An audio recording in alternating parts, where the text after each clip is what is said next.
Field marshal general Asim Munir نے جعفر express کے سانحے کے بعد ایک تقریر میں فرمایا تھا کہ 1500 علیحدگی پسند ہم سے بلوچستان نہیں چھین سکتے۔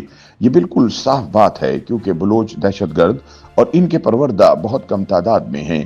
زیادہ تر بلوچ نہ تو علیحدگی کی بات کرتے ہیں اور نہ تشدد کو اپنا شعار بناتے ہیں، مگر سوال اتنا ہے کہ جب فیلڈ مارشل کا عزم اتنا واضح ہے، جب ہم دہشت گردوں کو جانتے ہیں اور ہمیں یہ بھی پتا ہے کہ ان کی فنڈنگ بھارت سے ہو رہی ہے، تو پھر ان کی کمر توڑنے کے لیے کوئی بڑا فیصلہ کیوں نہیں ہو رہا؟ کوئی حتمی اعلان کیوں نہیں ہو رہا؟ ریاست کس ابہام کا شکار ہے؟ عسکری فیصلہ سازوں کی جانب سے کس سانحے کا انتظار ہو رہا ہے؟ معروف لکھاری اور تجزیہ کار عمار مسعود اپنی تازہ تحریر میں ان خیالات کا اظہار کرتے ہوئے کہتے ہیں کہ جو ریاستیں قومی بیانیے کے محاذ پر ابہام میں رہتی ہیں، وہاں قومی بیانیہ رفتہ رفتہ معدوم اور مفقود ہو جاتا ہے۔ جو ریاستیں بنیادی نظریات کے بارے میں کنفیوز رہتی ہیں، وہاں ایک کنفیوز قوم پرورش پاتی ہے، جو نظریے، سوچ اور فکر کی بنیادوں پر ہی دو رخی کا شکار ہوتی ہے۔ جو ریاست اپنے قومی مقاصد میں واضح نہیں ہوتی، وہاں منزل مقصود ریاست سے دور ہوتی رہتی ہے۔ عمار مسعود کا کہنا ہے کہ ہم بھی کنفیوز ہیں اور بہت کنفیوز ہیں۔ اس میں ریاست کا کتنا قصور ہے، تالا آزماؤں کی کتنی کاوش ہے، ابن الوقتوں نے اس میں کیا کردار ادا کیا ہے، آستینوں کے سانپوں نے اس میں کیا زہر گھولا ہے، یہ الگ بحث ہے، مگر اس کا نتیجہ سامنے ہے۔ ہم بہت سے لازمی محاذوں پر وہ سب کچھ نہ کہہ سکے، نہ کر سکے جو ریاست کی ذمہ داری بھی تھی اور ریاست کا مقصد بھی۔ یہاں ماضی کے زخموں کو کریدنا مقصود نہیں، ہاں البتہ حال کو جانچ کر مستقبل کے احوال کو جانچنے کی کوشش ضرور ہے۔ ان کا کہنا ہے کہ بلوچستان آبادی کے اعتبار سے پاکستان کا سب سے بڑا صوبہ، اس کو پاکستان کے سر کا تاج ہونا چاہیے تھا۔ تحریک آزادی میں اس کے جوانوں کی شمولیت کے قصے سنائے جانے چاہیے تھے۔ قائد اعظم کی قیادت میں قاضی محمد عیسیٰ نے جس طرح بلوچ جوانوں کو تحریک پاکستان کے لیے منظم کیا، اس کے قصیدے گانے چاہیے تھے۔